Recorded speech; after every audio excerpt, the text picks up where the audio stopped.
وبه نستعين على أمور الدنيا والدين والصلاة والسلام على أشرف الأنبياء والمرسلين سيدنا ومولانا محمد وعلى آله وأصحابه أجمعين أما بعد.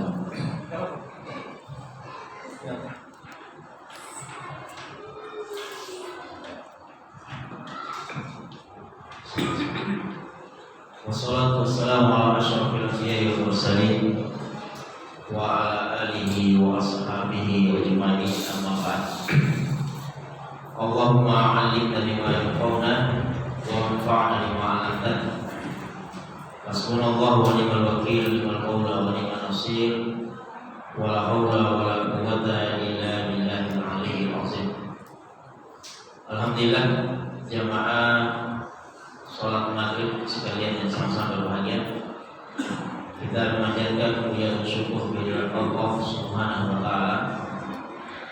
Kita semua masih diberikan umur yang panjang oleh Allah sehingga bisa bersama-sama hadir di majelis yang mulia ini dalam rangka untuk menunaikan salah satu kewajiban kita sebagai umat Islam, yaitu sholat maghrib secara berjamaah.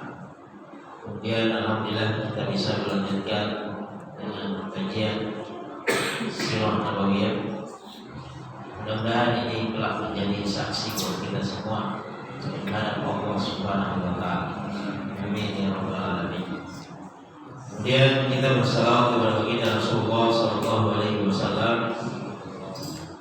Nabi yang telah mengantarkan kita minal zulumati ila nur, yang sudah bertembus-tembus, yang pernah berdarah-darah memperjuangkan kita semua keluar dari kegelapan syirik menuju terang benderanya Islam, sehingga kita semua bisa bersama-sama mengikuti nur cahaya Allah. Mudah-mudahan insyaallah dengan risalah ini, mengikuti sunnah-sunnahnya Rasulullah SAW, kita bisa selamat di dunia wal akhirah. Allahumma shalli ala sayyidina Muhammadin wa ala ali sayyidina Muhammad. Jamaah sekalian bersama-sama berbahagia, pada malam hari ini kita akan kembali melanjutkan kajian Sirah Nabawiyah kita, di mana kita sudah sampai pada bab al-aqabah. Jadi sebenarnya itu perjanjian Aqabah, tapi Aqabah ini merupakan angin surga sebenarnya, merupakan secerca harapan dari Yasrib, dan ini merupakan pintu masuk untuk menuju ke Madinah, dan juga ini merupakan titik awal di mana Islam ini tidak terbendung lagi. Dari sinilah titik balik Rasulullah SAW untuk memulai fondasi Islam ini, sehingga sampailah kepada kita semua hari ini, yang tadinya dari 6 orang yang memberikan semangat baru kepada Rasulullah SAW, 6 orang yang membuka pintu rumahnya untuk Rasulullah SAW, dan sampai hari ini dari 6 orang itu menjadi 1,7 miliar hari ini. Maka insyaallah pada malam hari ini masa transisi ya, dari Mekah ke Madinah. Pertemuan sebelumnya kita sudah bahas tentang masalah Isra dan Mi'raj, dan inti dari Isra Mi'raj itu adalah sholat. Dan kenapa harus sholat ini, Pak? Kenapa Rasulullah SAW, kenapa Allah sebelum membuka pintu jalan ke Yasrib ini, ke Madinah ini, Allah menurunkan ibadah sholat ini? Karena memang dalam Al-Quran sudah Allah berikan garansi ya, dan ini juga menjadi pegangan buat kita semua. Ketika Allah Subhanahu wa taala berfirman, "Ya ayyuhalladzina amanu", wahai orang-orang yang beriman, kalau kita imani, kalau kita yakin, ista'inu bis-sabri was-shalah. Mintalah Allah, minta tolonglah kepada Allah, berdoalah Bisabari wassalah, dengan kesabaran dan sholat. Rasulullah itu sudah bersabar. Nah, yang kedua ini dengan ibadah sholat, insya Allah dengan sholat yang berkualitas. Minggu lalu kan sudah kita bahas kan? Ada 5 golongan, ada 5 level, ada 5 tingkatan orang yang sholat. Nah, sholat yang seperti apa? Jika kita minta kepada Allah, Allah akan kabulkan semuanya. Nah, udah pernah kita bahas minggu lalu. Maka jangan ragu. Dan Allah yang menjelaskan kepada Rasulullah, hari ini minta kepada saya, ista'inu bis-sabri was-shalah, dengan ibadah salatmu itu. Allah yang mengatakan sebentar lagi kamu akan menaklukkan Yasrib ini, Madinah ini. Alhamdulillah Pak. Itulah oleh-oleh terbesar Rasulullah dari perjalanan Isra dan Mi'raj dari langit, yaitu berupa salat. Jadi salat ini bukan hanya sekedar ibadah ritual.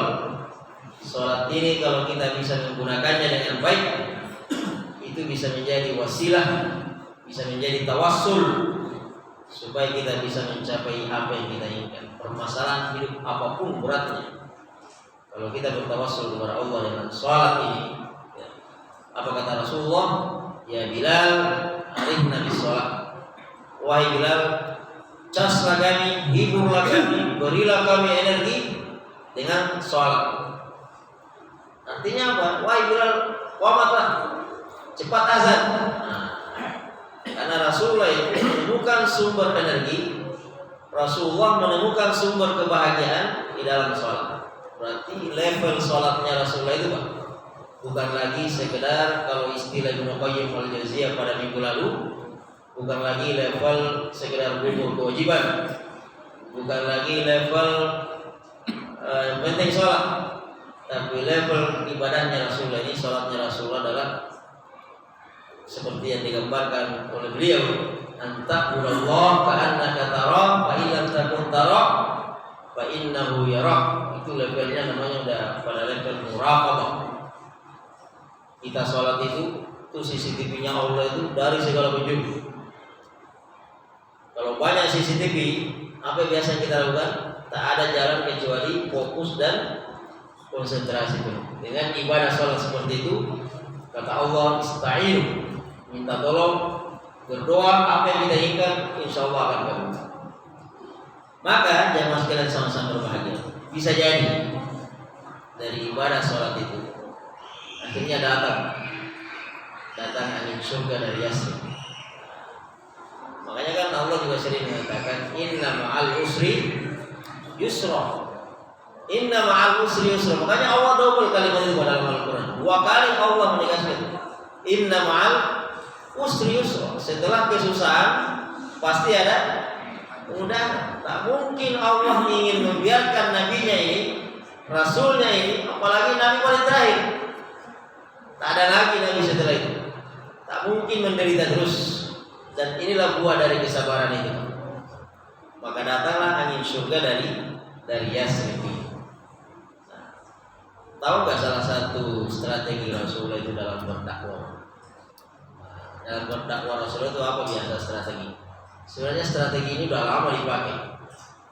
Cuma memang baru kali ini Allah memberikan jalan. Mekah ini kan pusat. Mekah ini seperti Singapura.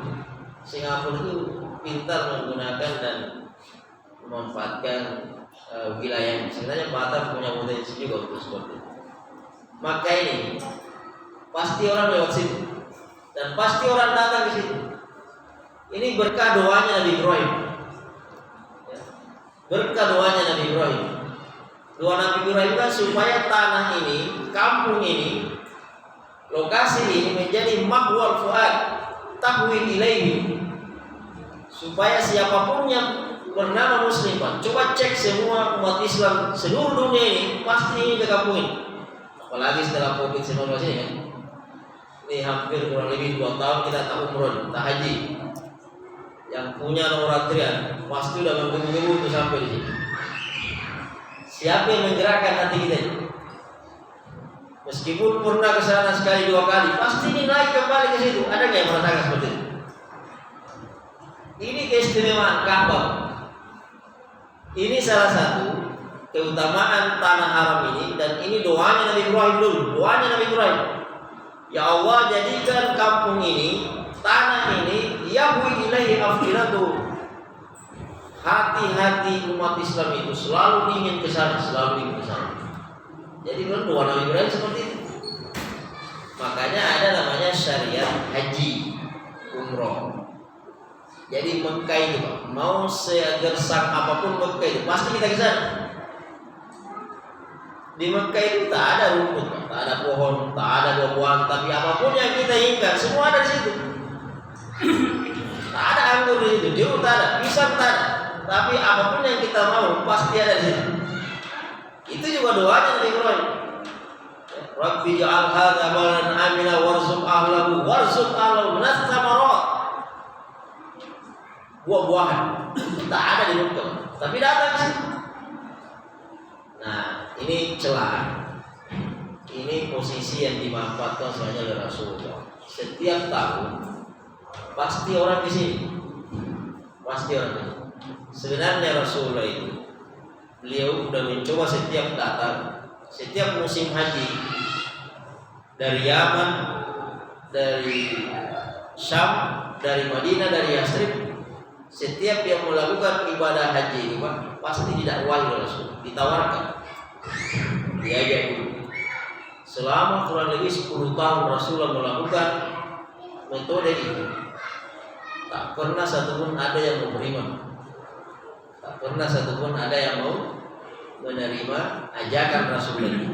Nah, nanti tahun 11 Hijriah, 11 Kenabian, tahun ke-11 setelah kejadian-kejadian kemarin yang kita bahas, Abu Husni, kematian pamannya, kematian istrinya, kemudian pergi ke Thaif, kemudian Isra Mi'raj, barulah setahun kemudian, tahun ke-11 kenabian, akhirnya Rasulullah SAW mendapatkan momentum ini. Jadi dari Yathrib ada 6 orang. Ada 6 orang yang berhasil diajak Rasulullah Sallallahu Alaihi Wasallam, dan itulah yang disebut dengan Bai'ah Aqabah pertama. Karena nanti Bai'ah Aqabah itu, Bai'ah itu artinya berbaiat, dia berjanji kepada Rasulullah. Aqabah itu artinya nama tempat. Jadi di Mekah itu ada namanya Aqabah. Itu sengaja Rasulullah memilih tempat itu, tempat rahasia yang tidak diketahui, karena itu Pak Rasulullah 10 tahun ke belakang ini, setiap Nabi menemui jemaah haji pasti ada Abu Jahal CS itu, pasti ada Abu Lahab dan kawan-kawan merecoki Rasulullah. Setiap Rasulullah baru memulai dakwanya, datang orang ini, usil sekali, jangan dengarkan orang itu murtad, orang itu telah meninggalkan agama nenek moyang kita. Seperti itu. Makanya Rasulullah ketika tahun ke-11 kenabian itu memilih tempat rahasia namanya Aqabah. Berhasil di Islam dan bersyahadat 6 orang ini. Jadi kalau mau tahu sejarahnya itu, saya tidak tahu hafal namanya. Jadi ada 6 orang. Inilah orang yang pertama kali beriman dari Yathrib, dan inilah nanti yang menjadi pembuka jalan Islam selanjutnya. Akhirnya Islam ini kemana-mana sampai di Batam ini. 6 orang ini berbaiat, berjanji kepada Rasulullah, janji kepada Rasulullah akan menyebarkan ajaran baru ini. Tapi Rasulullah tidak mencukupkan 6 orang. Jadi Rasulullah itu nitip 1 orang. Boleh nggak saya nitip 1 dai, 1 ustaz untuk ikut bersama kalian ke Yathrib? Akhirnya 6 orang ini sepakat, setuju, boleh Rasulullah. Nah, siapa yang dipilih Rasulullah? Yang dipilih oleh Rasulullah adalah Mus'ab bin Umair. Jadi dalam sejarah Islam ini, Pak, ustaz pertama dalam Islam itu, ustaz pertama, dai pertama, ya, duta besar pertama Islam adalah Mus'ab bin Umair. Beliau yang pertama kali dikirim menjadi dai di luar Mekah, Mus'ab bin Umair. Jadi nanti jumpa ini ketemu di koneksi, 1 dai yang jauh, ustaz yang jauh, 1 lagi yang didakwahi ini, kampung yang didakwahi ini juga sangat kondusif sekali. Makanya yang mau kita bahas pada malam hari ini adalah apa kelebihan Mus'ab bin Umair ini sebagai seorang ustaz dan apa kelebihan Yathrib ini sehingga bisa menyebar ruang Islam. Karena Mekah ini selama 10 tahun tak sampai 50 orang yang beriman. Coba ya, 10 tahun tak sampai 50 orang beriman. Tapi Yathrib ini, Madinah ini baru 1 tahun itu sudah sampai 70-80 yang masuk Islam. Iya, itu berhasil. Nabi Nuh sendiri, Nabi Nuh alaihissalam itu 950 tahun. Nih, Nabi Nuh. Nabi Nuh itu kan ada 2 usianya, Pak. Ada namanya usia dakwah, ada usia biologis. Usia biologisnya Nabi Nuh itu di dalam tafsir Ibnu Katsir disebutkan, ada ulama mengatakan 1150 tahun. Jadi bukan Nabi Adam manusia paling tua, bukan. Manusia paling panjang umurnya itu adalah Nabi Nuh. Ada juga ulama yang mengatakan usia Nabi Nuh itu adalah 1300 tahun. Ada yang mengatakan 1250 tahun. Yang jelas usia dakwahnya Rasulullah, lamanya beliau ceramah mengajak orang masuk Islam itu 950 tahun. Yang masuk Islam berapa orang? Selama 950 tahun. Yang masuk Islam berapa orang? Tak sampai 80 orang. Ini kalau marketing ini mungkin dianggap gagal total. 950 bagi 80 berapa orang? Paling dalam 10 tahun 1 orang yang masuk Islam. Dalam 10 tahun hanya 1 orang yang masuk Islam. Sebenarnya, tapi Mus'ab bin Umair ini kan kejadian Rasulullah. Nanti kita bahas sedikit kenapa Rasulullah memilih Mus'ab bin Umair. Hanya 1 tahun dapat 80 orang tadi. 80 orang. Dan tahun berikutnya tidak usah dihitung lagi. Tahun selanjutnya, tahun kedua, itu Mus'ab bin Umair dan kawan-kawan di Yathrib ini akhirnya mengatakan ahlan wa sahlan. Sekarang kami siap menerima kedatangan Anda. Berarti kalau siap, berarti orang Madinah ini siap pasang badan. Tak mungkin orang ini mengajak Nabi Muhammad pindah ke Yathrib, pindah ke Madinah kalau tak siap pasang badan. Di Madinah ini ada Yahudi. Di Madinah ini banyak orang musyrik. Itu Pak. Berarti ini betul-betul angin segar buat Rasulullah Sallallahu Alaihi Wasallam. Sekarang kita bahas apa kelebihan Mus'ab bin Umair. Kenapa Rasulullah memilih? Ini sebenarnya Pak, Mus'ab bin Umair ini kalau mau bicara masalah dunia ini, Nabi sendiri kaget sebenarnya. Nabi sendiri nggak habis pikir, kok orang ini masuk Islam? Anak muda, bangsawan, gagah, ganteng, punya segalanya. Pokoknya Mus'ab bin Umair ini dulu waktu masa mudanya itu terkenal buruan para wanita. Semua wanita waktu itu ingin dinikahi oleh Mus'ab bin Umair. Di samping gagah, ganteng, punya harta dan keturunan bangsawan. Tapi beliau meninggalkan itu semua. Meninggalkan dan memilih gabung dengan kereta dakwah Rasulullah SAW. Itulah nanti Pak sebabnya kenapa Rasulullah itu ketika Mus'ab bin Umair ini meninggal itu sampai keluar air matanya. Karena sahabat ini bisa dikatakan berakhir dengan tragis. Mus'ab bin Umair itu meninggal di perang Uhud. Ya, kalau yang pernah mengajar Pak Bugipaya pasti tahu riwayatnya. Jadi itu Mus'ab bin Umair Pak. Waktu beliau meninggal, dia kan meninggal di perang Uhud. Ya, meninggal di perang Uhud. Yang membuat Rasulullah dan sahabat sedih waktu itu, ketika dia tergeletak di tanah, itu tak ada kain yang bisa menutup badannya. Tak ada kain yang bisa menutup badannya. Itu dalam riwayat disebutkan, ini kain kapal kalau kita. Kalau ditarik ke atas untuk menutup kepalanya, itu nampak kakinya. Kalau ditarik ke bawah untuk menutupi kakinya, nampak mukanya. Akhirnya para sahabat bertanya Rasulullah, ya Rasulullah, ini diapain?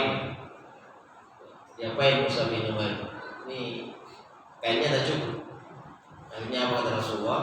Tarik aja ke atas, tutup mukanya, kemudian kakinya sisanya kasih rumput-rumputan. Dan ketika itu Rasulullah menangis dan mengeluarkan kalimat yang mengharui, kami telah meninggalkan semua kesenangan dunia wahai Mus'ab bin Umair, dan memilih jalan ini, dan kamu berakhir seperti ini. Itu ujung dari Mus'ab bin Umair, orang kaya tapi ujung-ujungnya kematiannya seperti itu. Tapi jangan ditangisi gara-gara itu ahli surga ini. Ya, ahli surga, sudah syahid. Artinya Mus'ab bin Umair ini tanpa syahid pun di Uhud, Mus'ab bin Umair tak syahid di Uhud pun, ini orang pasti masuk Islam. Kenapa? Karena dia yang mengislamkan orang Madinah, yang mengajak dakwah di Madinah itu beliau. Sekarang apa kelebihan beliau? Mus'ab bin Umair. Yang pertama, Mus'ab bin Umair ini hafizul Quran. Beliau ini hafal Al-Quran. Waktu itu belum 30 juz, Pak. Karena masih 10 tahun kan. Ini kan Al-Quran 30 juz ketika tahun 10 Hijriah kan. Pas di Madinah, ini masih di Mekah. Artinya hafal Quran, semua ayat yang turun waktu itu dia sudah hafal semua. Ya, Mus'ab bin Umair sudah hafal. Jadi kelebihan Mus'ab bin Umair ini, dia hafal Al-Quran. Jadi itu dulu, Pak. Untuk memilih ustaz itu seorang dai, kriteria yang pertama adalah ini qori apa enggak nih, mukri apa enggak, bisa ngaji apa enggak. Maaf sekarang itu banyak mubalik, tapi tak tahu tajwid dan lain sebagainya. Kalau dulu kenapa Mus'ab bin Umair diutus? Yang pertama karena kelebihannya hafal Al-Quran. Jadi Rasulullah tidak ragu mendelegasikan beliau, mengutus beliau, ini ustaz saya ikutkan bersama kalian 6 orang. Bawa modalnya cuma apa? Modalnya cuma hafalan Al-Quran. Kemudian yang kedua,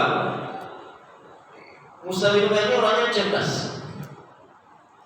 Cerdas, jadi seorang ustaz itu dai harus seperti Rasulullah. Rasulullah itu kan fatona itu cerdas, bukan yang kadang nggak jelas. Kalau beliau ini orangnya memang bisa menghadap. Ini yang mau dihadapi orang Yahudi. Yang mau dihadapi di Madinah ini bukan sembarang orang, Yahudi. Mau sejelek-jeleknya Yahudi, Allah tetap memuji orang Yahudi dalam Al-Quran. Sebreng-seknya orang Yahudi ini, Allah tetap memuji orang Yahudi. Dalam Al-Quran apa kata Allah? Wa anni faddaltukum 'alal 'alamin. Itu penegasan Allah buat orang Yahudi. Wa anni faddaltukum 'alal 'alamin. Sesungguhnya saya memuliakan kalian wahai Bani Israel, wahai orang Yahudi, 'alal 'alamin, dibanding bangsa-bangsa yang lain. Makanya kalau orang Yahudi rasis itu banyak juga. Ini Allah yang mengatakan wa anni faddaltukum 'alal 'alamin. Kenapa orang Yahudi itu? Orang Yahudi dulu cerdas. Orang Yahudi itu cerdas. Makanya banyak peneliti jauh-jauh datang ke Israel untuk meneliti gimana sih kiat-kiat orang Yahudi sehingga anaknya cerdas-cerdas. Cuma itu penemuan-penemuan itu dari Yahudi. Nah, ini untuk menghadapi mereka ini, ya, dikirimlah orang yang cerdas. Dikirim Mus'ab bin Umair. Apalagi waktu itu Pak di Mekah itu kan rata-rata ummi itu tak tahu menulis, tak tahu membaca. Kemudian yang ketiga, Mus'ab bin Umair ini orangnya tenang. Tenang. Karena biasa ada juga imam nih, ada dai, ada ustaz yang tidak sabar, terlalu ingin cepat merubah masyarakat. Akhirnya yang didakwai siapa? Yang didakwai bukan non muslim, yang didakwai orang yang ada dalam masjid.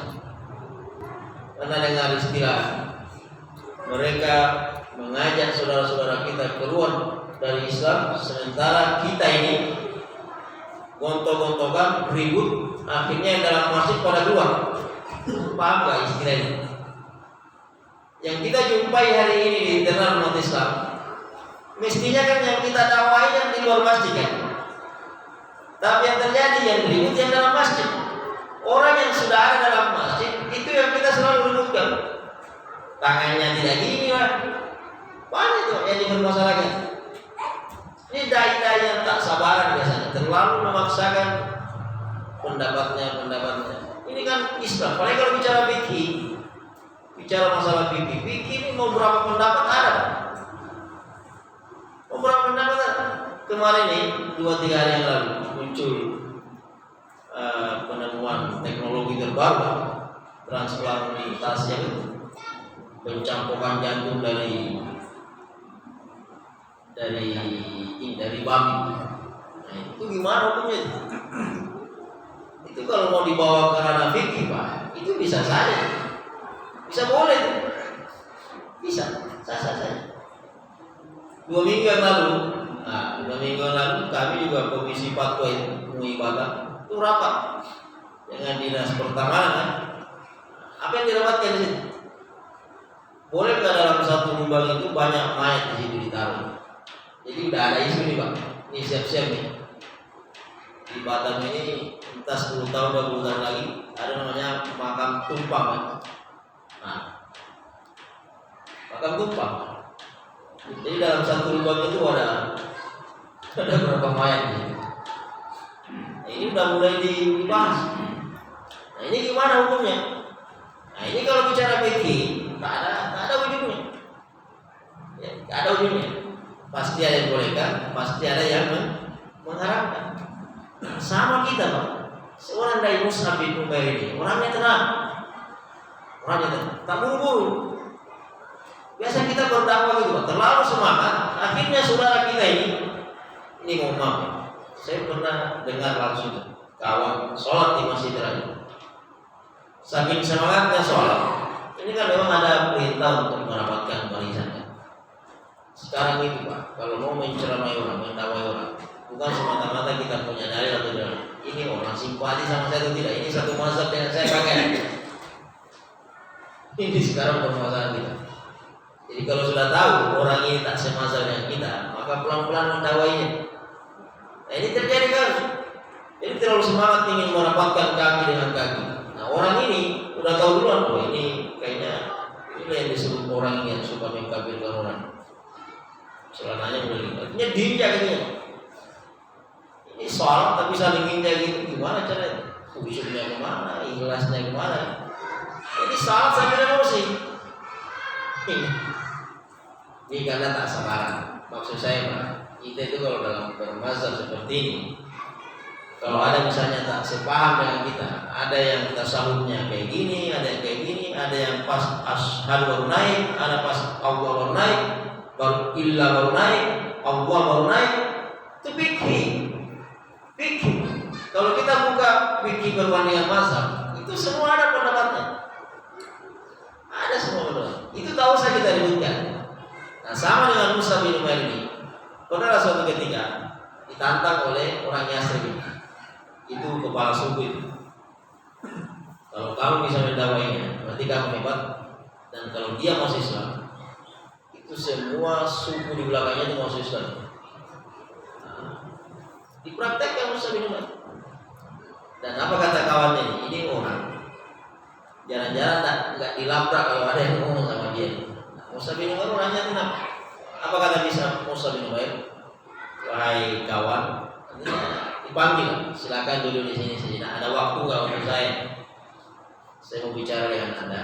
Kira-kira kalau pembicaraan saya ini cocok dengan Anda, silakan terima. Kalau tak cocok, silakan pergi. Baru memulai kalimat seperti itu, kawannya langsung tadi. Nah, itu Pak, tenang dia. Tak langsung serampangan. Ini tak boleh, ini tak sesuai dengan sunnah. Nah, ini kalau jadi dai, itulah rahasia suksesnya Mus'ab bin Umair. Yang didatangi Mus'ab bin Umair ini siapa? Bukan Muslim. Yang didatangi orang kafir semua, orang Muslim, orang Yahudi. Artinya dari segi pelanggaran berat sekali kan? Nah, kita hari ini yang kita hadapi saudara sendiri Muslim. Itu tadi Pak istilahnya. Yang kita hadapi hari ini adalah saudara yang sebenarnya orang sudah masuk masjid, justru orang yang dalam masjidnya suruh kita keluar, yang kita ributkan. Kenapa yang bukan di luar masjidnya kita ributkan? Nah, keempat, Musa bin Umair ini punya budi pekerti yang baik. Lahu al-hilm, akhlakun hasanah. Jadi dia punya akhlak yang baik. Jadi itu tadi ya, kalau seorang dai yang tak sabaran tadi, guru, ya. Hari ini Pak kita lihat banyak yang keluar masuk penjara, dipersekusi, memahami. Saya tidak menyinggung masalah apa pendapat dia, tapi minggu lalu itu kan ada pesantren di Lombok dibakar. Pesantren di Lombok dibakar. Bisa jadi mungkin karena ini keluar ceramah gini, makanya saya takut sudah jadi di video kayak gini. Gara-gara itu kok dipotong dan lain sebagainya. Artinya tak ada yang bisa kita salahkan. Artinya sekarang apapun yang kita ini itu gampang bisa jadi ada pihak ketiga. Ini kan kalau bicara salah tidak salah, ini tak mungkin kita menyalahkan mazhab ini benar. Imam Syafi'i sendiri mengatakan qauli sahih, pendapat saya benar, yahtamilu al-khata', itu mengandung salah. Kalau suatu saat mendapatkan hadis yang sesuai dengan pendapat saya, alhamdulillah. Kalau tidak sesuai, maka silakan tinggalkan pendapat saya. Pendiri mazhab prinsipnya semuanya seperti itu. Artinya tak boleh saling menyalahkan. Tapi ini gara-gara mungkin ada pihak ketiga yang masuk di situ. Akhirnya yang korban siapa? Yang korban mahasiswa. Pondok ini yang hati-hati ya dalam tutur kata ini. Jadi itu harus dipekerti apa. Kemudian, nah ini persis yang kelima. Jadi punya hikmah. Kata Allah, ud'u ila sabili rabbika bil hikmati wal mau'izatil hasanah. Kalau kamu mengajak orang masuk Islam, ya, ud'u ila sabili rabbika, ajarlah mereka ke jalan Tuhanmu bil mau'izatil hasanah, dengan nasihat yang baik. Wajadilhum billati ahsan, dan nasihatilah mereka, berdebatlah mereka dengan artinya tetap harus ada fikih yang ada fikih. Jadi dakwah itu ada namanya fikih dakwah. Allah memberikan kita pelajaran dalam Al-Quran. Allah itu ketika menurunkan syariat larangan minum alkohol, Allah itu tidak langsung mengatakan haram, tidak langsung. Ini orang-orang Arab Pak, yang namanya arak itu kayak air putih ya, biasa aja, biasa. Makanya pertama kali itu apa kata Allah? Yas'aluna al-khamri wal maisir. Mereka bertanya kepadamu apa hukum khamar itu alkohol. Apa kata Allah? Qul bihi ithmun kabir wa manafi'un nas. Dalam khamar itu, dalam alkohol itu ada mudarat, ada manfaat. Jadi Allah tak langsung melarang. Kemudian ayat selanjutnya Allah cuma mengatakan la taqrabus sholata wa antum sukara, jangan sholat kalau kamu mabuk. Artinya masih boleh mabuk. Cuma pas sholat jangan minum. Pas mau sholat jangan dalam kondisi mabuk. Berarti apa yang bisa kita pahami? Alkohol itu haram kalau kita mabuk dalam sholat. Di luar sholat silakan mabuk. Ini ayat yang kedua. Barulah ayat yang ketiga Allah mengatakan innamal khamru wal maisiru wal ansabu rizqun min amali syaitan fajtanibu. Barulah. Jadi ada tahapannya, ada fikih dakwahnya. Kalau misalnya kita semua di satu masjid ini bermasalah, apakah harus langsung kita dikatakan musyrik lah, kafir lah, bid'ah lah dan lain sebagainya? Harus ada tahapannya. Itulah yang disebut dengan dakwah bil hikmah. Ya, ud'u ila sabili rabbika bil hikmah wal mau'izatil hasanah. Sama dengan anak-anak kita, sama dengan istri kita. Barangkali masih ada yang punya istri di sini yang belum satu frekuensi dengan kita kan, atau ibu di belakang masih ada suaminya yang belum satu frekuensi. Ada yang ibunya yang ke masjid, bapaknya tak ke masjid. Ada yang bapaknya ke masjid, ibunya tak sholat. Nah itu butuh kegigihan. Sama dengan Nabi Nuh tadi. Itu Nabi Nuh Pak, 950 tahun, istrinya tak sadar, anaknya tak sadar. Yang pernah kita bahas ada. Tapi Nabi Nuh tetap menceramai mereka. Sampailah di ujungnya itu akhirnya Nabi Nuh mengatakan, Rabbi la tadar alal ardi minal kafirin layyam. Ya Allah jangan sisakan lagi orang kafir di muka bumi. Tapi setelah 950 tahun. Kemudian Musa bin Umair ini adalah berani memang beragama. Jadi dari dulu Pak, yang namanya karakter normalnya, karakter Habib Rizik itu udah dua dah. Ya. Karakter seperti Habib Bahar itu dari dua. Ini orang ini tak takut mati. Tak takut mati. Jadi apa kata Al-Quran, ya itu dia sampaikan. Apa kata hadis, itu yang dia sampaikan. Cuma caranya tadi. Ada namanya fikih dakwah. Tapi kalau merah kata Al-Quran, ya merah. Hitam kata Al-Quran, dia katakan hitam. Itulah Mus'ab bin Umair. Makanya kalau hari ini Pak kita mempermasalahkan, jangan pernah menyalahkan manhaj metode dakwah seorang, apalagi seorang dai besar. Wah, itu suka marah-marah, sedikit-sedikit demo, sedikit-sedikit. Yang namanya dakwah itu ada dua macam. Kuntum khairu ummah ukhrijat linnas ta'muruna bil ma'ruf wa tanhauna 'anil munkar. Yang namanya dakwah itu ada dua. Ada amar ma'ruf, ada nahi munkar. Ada orang Pak berdakwah cuma bisa amar ma'ruf, tak bisa nahi munkar. Ada orang bisa nahi munkar, tak bisa amar ma'ruf. Tapi ada orang bisa amar ma'ruf, bisa nahi munkar. Makanya kesimpulan almarhum Kiai ini yang di Bogor itu, Ustadz Arifin Ilham. Ketika Ustadz Arifin Ilham duduk bersama Habib Rizik, apa kata beliau? Wahai Habib, biarlah saya fokus menyiram tanaman ini, Anda fokus membasmi tikus. Itu kan kolaborasi dakwah yang luar biasa. Jadi satu yang fokus amar ma'ruf, Ustadz Arifin Ilham almarhum itu ini yang digarap. Ini yang digarap. Jadi ini tak boleh kita menyalahkan apapun metode dakwah orang. Sama nih, kita sering mungkin mempermasalahkan gaya Ustadz Muhammad nih, saya sebenarnya Ustadz Hanan At-Taqi kan, penampilannya terlalu selengean dan lain sebagainya. Jangan kira Pak, hanya gara-gara pukulnya itu ribuan anak muda masuk Islam sadar kembali. Jadi kadang orang masuk di markas itu harus berpenampilan seperti itu. Kalau saya masuk di situ belum tentu diterima. Pakai baju orang udah lari duluan kan. Itu metode dakwah. Kadang ada orang bermasalah dulu Pak Umar nih kayak guru kita Agi Arifin Ilham. Sedikit-sedikit nangis ya itu, dan itu adalah segmennya. Begitu pula sebaiknya jangan kita menyalahkan metode dakwah. Itu kan masalah metode dakwah. Anda sepakat boleh, setuju boleh, dan tidak setuju boleh. Habib Rizik sedikit-sedikit teriak, sedikit-sedikit Allahu Akbar, sedikit-sedikit demo. Itu namanya nahi munkar. Itu namanya nahi munkar. Jadi ini ya, itu kelebihan Mus'ab bin Umair karena berani membela agama. Kalau sudah bicara Islam, dia siap mati. Pasang padat. Saya tak yakin kalau kita yang direkomendasikan oleh Rasulullah belum tentu mau pergi ke Madinah itu. Tak jelas di sana. Siapa yang datang? Beliau yakin aja berangkat. Menawarkan. Kita sekarang kalau dakwah itu enak, ada AC-nya dan lain sebagainya.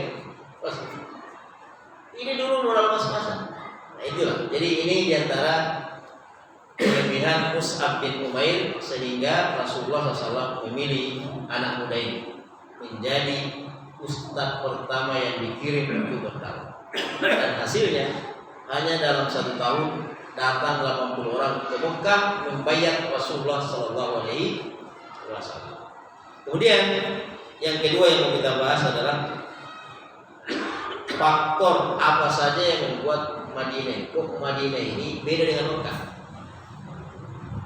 Ini Mekah udah 10 tahun diceramai, Nabi malah tambah dimusuhi. Madinah ini tak lama itu, masya Allah, welcome kan.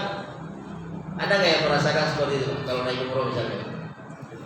Kondisi di Madinah dengan kondisi di Mekah, ada nggak perbedaan mencolok? Beda kali, beda sekali. Kita kalau di Madinah itu ada tenang kan? Nah pas di Mekah, terasa itu hawanya beda. Nah, dan banyak jamaah yang komplain, katanya HP-nya hilang dekat Ka'bah. Saya bilang di Ka'bah itu banyak jin, itu banyak setan. Di situ ada Abu Jahal, Abu Lahab teriak-teriak. Jadi jangan kira di Mekah ini tak ada Abu Lahab. Masih banyak Abu Lahab sekarang di Mekah itu. dan karakternya itu turun sampai hari ini. Jadi kalau melihat orang Mekah itu dan situasi suasananya agak beda dengan dulu. Dari dulu Yastrib itu Madinah itu, karena ternyata baru saya temukan tadi, ternyata orang-orang Madinah ini adalah warga rantau semua, orang rantau. Termasuk Nabi itu sebenarnya keturunan Madinah. Ibunya Rasulullah itu orang Madinah, Siti Aminah, dia orang Madinah. Tapi ternyata asal muasal orang Madinah ini berasal dari Yaman. Dan Nabi secara khusus pernah mengatakan orang Yaman ini adalah orang yang lembut hatinya. Makanya ketika datang orang-orang Madinah ini dan masuk Islam, itu Rasulullah langsung optimis. Alhamdulillah, akhirnya ada yang masuk Islam. Inilah yang kita tunggu-tunggu. Artinya tak ada yang diharap dari orang-orang Mekah. Nah, coba kita bahas sedikit ini. Apa kelebihan orang Yastrib ini? Yang pertama, ini faktor yang membuat orang Yastrib ini cepat menerima Nabi. Khazraj itu di Madinah ada dua suku besar, namanya Khazraj dan Aus. Inilah nanti dua suku besar ini yang disebut dengan kaum Ansor. Jadi Ansor itu terdiri dari dua, ada Khazraj dan ada Aus. Nah, kedua suku ini Pak, itu hatinya lembut. Makanya kalau dapat orang Madinah hari ini, sampai kalau kita puasa Ramadan, itu sampai kita diperebutkan. Jadi mereka kadang berkelahi gara-gara ini. Jadi posisi di Masjid Nabawi itu udah dikapling semua. Ini jatah saya. Ini jatah saya 100 orang ke sana, tak boleh ada yang ganggu. Pokoknya makannya, minumnya, buka ringannya, buka beratnya, saya semua yang tahu. Dari dulu, jadi lembut. Ternyata keturunan orang Yaman. Yaman ini lembut hatinya dan tidak angkuh. Beda dengan orang Quraisy. Orang Quraisy juga, masya Allah. Makanya kan dalam Al-Quran itu Allah sering menyebutkan itu, Fatahallahu ala qulubihim wa ala sam'ihim wa ala absarihim. Allah sudah mengunci mati hati-hati mereka, wa ala sam'ihim, pendengar. Saking keras kepalanya orang Mekah. Saking keras kepalanya. Nabi itu udah pakai jurus ini, tak ada yang beriman. Tak ada yang beriman. Nah, beda dengan orang Madinah ini. Jadi memang artinya secara kultur itu memang makanan yang siap disantap. Artinya dakwah masuk di situ, tinggal butuh sentuhan dikit, beriman dia kalau. Yang kedua, Khazraj dan Aus ini punya riwayat perang. Punya 40 tahun tak pernah habis perang ini. Sampai Rasulullah masuk di sini. Nanti akan datang pembahasannya ini. Kenapa orang-orang Yahudi itu benci sama Nabi ketika Nabi datang? Nanti ada pembahasannya. Cuma yang mau kita bahas pada malam hari ini adalah Khazraj dan Aus ini sudah lama kehilangan sosok pemimpin. Tak ada figurnya. Coba tengok semua partai-partai yang ada di Indonesia ini. Gampang Pak kalau melihat umur partai. Tengok siapa, mana partai yang mengandalkan figur, mana partai yang mengandalkan kesolidan tim ini. Coba tengok partai yang mengandalkan figur itu seperti apa kondisi. Ada yang bertahan cuma 5 tahun, ada yang 10 tahun, 20 tahun, habis itu gontok-gontokan kan? Ada yang buka ini paksi baru, partai baru dan lain sebagainya. Nah, sama dengan Khazraj dan Aus ini sudah lama saling membunuh sebenarnya. Ada namanya perang Bu'ath. Perang Bu'ath ini selama 40 tahun tak henti. Makanya senior mereka, jadi figur-figur pemimpin Khazraj dan Aus ini banyak meninggal. Jadi anak muda ini tak punya, sama lagi kita ini Pak. Mohon maaf ya, siapapun yang membangun masjid ini kan mungkin sosok-sosok tokoh masyarakatnya masih ada. Kalau tak ada regenerasi, mungkin 10 tahun, 20 tahun akan datang, kita akan kehilangan besar siapa pendiri masjid. Sama dengan masjid, ketika Rasulullah masuk, mereka menemukan sosok pemimpin yang hebat itu. Inilah yang kami tunggu-tunggu. Dan puncaknya adalah orang-orang Khazraj dan Aus ini kebetulan bertetangga dengan Yahudi. Apa gunanya Yahudi ini? Orang Yahudi ini kan ahli kitab. Ahli kitab itu ada 2, satu Yahudi, satu Nasrani. yang namanya ahli kitab. Jelas dalam Taurat itu, jelas dalam Injil itu akan datang seorang nabi. Jadi ternyata di Madinah ini, Yasrib ini Pak, sudah lama beredar karena orang-orang Yahudi ini selalu mengisukan akan datang nabi, akan datang nabi, akan datang nabi. Cuma orang Yahudi ini salah kaprah. Dikirain nabi terakhir itu adalah dari keturunan mereka, ternyata dari keturunan orang Arab.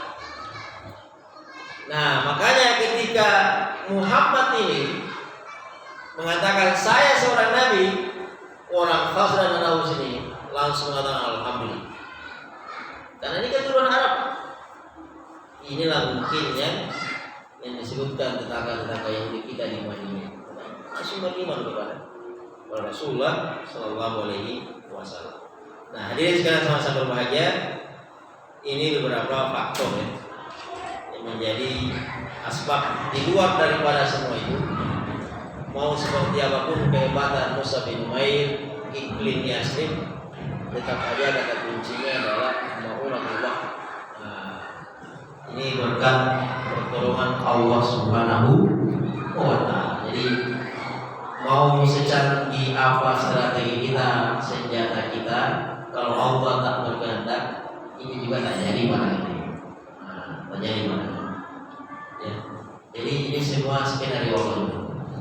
Dan intinya adalah Allah ingin melihat seperti apa sih kesabaran Rasulullah itu, seperti apa perjuangan Nabi Muhammad, dan Allah ingin menyeleksi. Jadi dakwah Rasulullah ini seperti hidup ini.